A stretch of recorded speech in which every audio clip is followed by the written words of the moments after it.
उदालगुरि जिल्ला एबसुजों लोगोसे मोनद' दखरा एबसुआ सानसेनि हाबाफारिजों बर' गोजोन गोरोबथा सोलोंथाइ आरो बायदि बायदि समाजारि बिथिंनि सायाव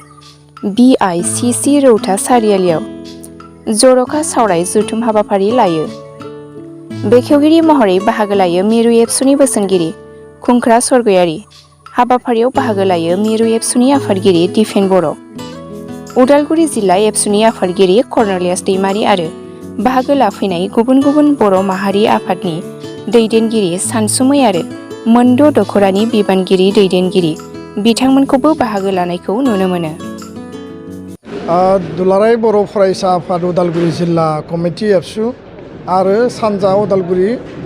जथाइ आफाद बेनि सिङाव थानाय मोनद' दखरा एबसुनि मददजों माहारिनि माखासे गुबै जिखिनि जेंना थासारि आरो मावनो गोनां बिथिंफोरखौ लानानै दिनै गोथौ आरो गुवारै मोनद' दखरानि सिङाव थानाय प्राय 400निबो बारा जोंनि बारग' एबसुनि दखरा मिरु आरो जिल्ला लेभेलनि बै समनि दैदेनगिरि आरो आथिखालनि दैदेनगिरि बारग' जोंनि बर' थुनलाइ आफादनि आथिखालनि आरो आगुनि दैदेनगिरि एक्स BLTनि दैदेनगिरि एक्स NDBनि दैदेनगिरि एक्स भलन्टियार फर्स आरो माहारि आरो जातीय सार्थनि थाखाय जायफोर जेब्लाबो हाबा मावबोदों बे जोंनि जिखिनि गेदेमा बिथांमोनखौ लानानै जोङो दिनै खोब गोथौयै आरो गुवारै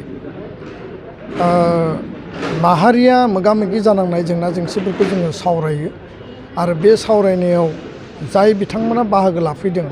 आं गोसो गोरबोनिफ्राय बिथांमोनखौ धन्यबाद बावदों।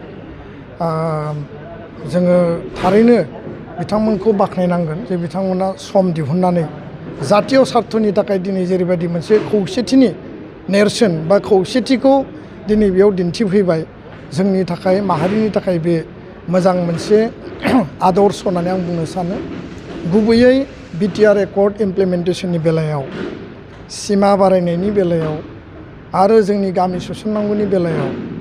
आरो BTRनि जिखिनि समस्तिफोर बे समस्तिखौ बांहोनांगौनि बिथिंफोरखौ जों गुवार आरो गोथौयै सावरायदों। लोगोसेयैनो सोलोंथाइ बिथिङाव जोंनि जिखिनि बर' मिडियामनि स्कुलाव स्टुडेन्ट एनरलमेन्टआ जिखिनि खमायलांदों बे एनरलमेन्ट खमायलांनायनि जाहोनाव बर' मिडियाम स्कुला जि गोमालांनो नागिरनाय सरकारा बेखौ आरो मार्जार खालामनो नागिरनाय जेराव सिंगोल टिचार 0 टिचार दङ BTRआव आसामाव बिनि 10 एपइन्टमेन्ट होनांगौनि बाथ्राफोरा दिनैनि जायफोर मेलेमजिबि बा माहारिखौ मोनसे नङा मोनसे समाव दैदेनबोदोंमोन बे बिथांमोना गुवार आरो गेबेङै दिनै बुंफोरो। दा बे गासैबो बाथ्राखौ लानानै जोंनि आपिला बेनो जे बिथांमोना जोंनो माखासे अपिनियन होदों, माखासे सोंलु मिथिनो लुबैनाय आरो गोसोआव गुद गुद मोननाय माखासे रियेलाइजेसन बे उपलब्धिफोरखौ बिथांमोना फोरमायदों। बाथ्राया जाहैबाय जे जोंनि आफादा आलादा आलादामोन, लामाया आलादा आलादामोन, नाथाय जोंनि इउनाइटेड जि कज बे जाबाय आलादा रायजो बड'लेण्ड आरो बे बड'लेण्डनि थाखायनो बयबो हाबा मावबोदों, हाबा मावगासिनो दङ आरो बे बाथ्राखौ बिथांमोना दिनै जोंनो दिन्थिदों आरो फोरमायदों। दा बेखायनो दिनै एकर्ड मोनसे जाबाय 2020आव, बिनि सिगां 93आव जादों, 2003आव जादों। एकर्डनि उनाव जि मोनसे नर्मेल परिबेस, जि मोनसे पिसफुल परिबेस, बे समाव जातीयताबादि चेतना, जातीयताबादि जि सान्थौ सानस्रि, बड'फानि जि गेरेमसा माहारि दानायनि जिखिनि मोन्थोर आरो आदर्श दंमोन, दिनै जोङो BTR जि मोनसे सेल्फ अट'नमि मोनबाय, बर' कसारि काउन्सिल जोङो जि मोनबाय, बे काउन्सिलनि गेजेरजों जोंनि जि पलिटिकेल राइट्स, जोंनि जि हा हु, जोंनि जि संबिधानिक मर्यादा बेखौ जोङो बोरै माने मजबुत खालामनो आरो बे बेलायाव जातीयताबादि सिन्ता आरो जातिनि फारसे जिखिनि कमिटमेन्ट, फारसेथिं जोङो जोंनि जायगायाव जेब्लाबो जोङो बिनि माने गुबै थागिबिजों लोगोसे लामा एवस्रांग्रा आरो जोंनि बे ओनसोलनि जोङो मेजर कमिउनिटि आरो बे बिथिंखौ नोजोर बोनानै उननि समाव जोंनि जि अट'नमि, जोंनि जि काउन्सिल आरो बर' हारिनि जि मोनसे सार्भाइभेल बे बिथिंखौ जोङो बोरैहाय राफोदै आरो रोखायै थिग खालामनो जोंनि यां जेनेरेसनखौ जोंनि स्टुडेन्ट जायफोर दङ फिउचाराव बिथांमोनखौ माहारिनि फारसे जातिनि फारसे दालांनांगौनि बेलायाव बा आदर्शखौ बिथांमोननो होलांनांगौनि बेलायाव जोंनि मावनो गोनां बिथिङा मा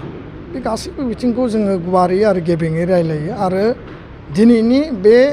मेलनि बयनिबो आरो दुलाराय बर' फरायसा आफादनि जि कमिटमेन्ट रायजो राजा बाहागो लानायनि जि मोनसे बयनिबो आपिल बे जाबाय बर' हारिया जि जेरावखि थाया मानो जों इउनाइटेडलि गसंनांगौ इउनाइटेडलि जों हाबा मावनांगौ आरो फैबाय थानाय समाव बर' हारिया खौसेयै जिखि हाबा मावा मानो एकर्ड इमप्लिमेन्टेसना सोलिबाय थादों सोलिगासिनो दङ खिन्थु माखासे इमप्लिमेन्टेसना स्ल' जादों आरो टाइम बाउन्ड इमप्लिमेन्टेसन जायाबा बिनि थाखाय जुदि सोमावसारफिननांगौ जायोब्ला बिनि थाखायबो जों जानजि खाफ्रानांगोन इन दा लं रान जोंनि आल्टिमेट गल आल्टिमेट टारगेटखौ मोनहैनो थाखाय जोङो माहारि नाङैनो जोंनि सेनियर दैदेनगिरिफोरनि जिखिनि मतामत बेखौ मावफुंनांगौनि थाखाय जोङो बयबो स्पिरिट आरो जोंनि सान्थौ सानस्रिखौ क्लियार खालामनानै लामा हान्थिनांगौ बे आपिला बयनिबो फैदों दा बेखायनो बेबायदि सावरायनाया दुलाराय बर' फरायसा आफादनिफ्राय प्लेटफर्मनिफ्राय कन्टिनिउ जागोन फैगोन 31 तारिखआव पर्बतजरा साब डिभिजन लेभेलाव जोङो गासै जोंनि मेलेमजिबिफोरखौ लानानै सावरायगोन बिनि उनाव 1 तारिखआव सालबारि साब डिभिजनाव इन्टेलेक्सुवेल लेभेलनि माहारि दानायनि बड' लिडारशिप कनक्लेभ बेबायदि मोनसे बिमुंजों बै जायफोर सेनियर दैदेनगिरि बिथांमोनखौ लानानै जातीयताबादि आरो जोंनि कमिटमेन्ट बे बिथिंखौ जोङो सावरायगोन सरकारनिसिम बयनिबो आपिला जाबाय सरकारा जिखिनि मावनो गोनां दङ एकर्ड इमप्लिमेन्टेसन डेभेलपमेन्ट आरो जातीय सार्थनि थाखाय जिखि सरकार थाया मानो काउन्सिलाव बिथांमोना गोसो मोदोम होनानै हाबा मावनांगौ जोंनि दाबि आपिल आरो दिनैनि बाहागो लानाय इन्टेलेक्सुवेल बिथांमोननिबो आपिल बिथांमोननियावबो गोबां कुइसन गोबां दाबि गोबां माखासे आसा दङ बेफोर बिथिंखौ सरकारा एड्रेस खालामनांगौ आरो स्टेट गभर्नमेन्ट आरो सेन्ट्रेल गभर्नमेन्टआ बर' हारिनि एसपिरेसनखौ एकर्डआव जिखिनि लिरनाय दङ टाइम बाउन्ड इमप्लिमेन्टेसन जानांगौ बे बयनिबो आपिल आरो जोंनिबो आपिल जोंनि दाबि दा बेखायनो दिनैनि सावरायनाया खोब मोजां जादों आरो बेबायदि सावरायनाया माहारियाव बयबो जुदि बाहागो लायोब्ला थारैनो जोंनि जिखिनि एसपिरेसन आरो एचिभमेन्ट जोङो जि मोनसे टारगेटखौ लानानै हाबा मावबाय थादों बे सानसे नङा सानसे बड'फानि जि सिमां बड'फानि जि मोनसे माहारिखौ गेरेमसा माहारि दानायनि जि मास्टार रेसनि सिमां आरो मिडियाम स्कुलाव बर' मिडियामनि जायफोर बेकग्राउन्डनि केन्डिडेट बिथांमोनानो प्रायरिटि मोननांगौ बे जोंनिबो दाबि आरो बेयाव जुदि बर' मिडियामनि केन्डिडेटआ क्राइसिस जायोब्ला टेट क्वालिफाइडनि संख्याया जुदि मिट जायाब्ला एडिसनेलि बर' मानसि जायफ्रा बर' रोङो मोजाङै स्पस्थयै बे बेक्तिफोरखौ बे केन्डिडेटफोरखौ होनायाव जोंहा आपत्ति गैया खिन्थु फार्स्ट एन्ड फरमस्ट प्रायरिटिया जाबाय जायफोरा बर' मिडियाम बेकग्राउन्ड लानानै बिथांमोना टेट क्वालिफाइड जादों बिथांमोनानो बेयाव प्रायरिटि मोननांगौ गोजोन्थों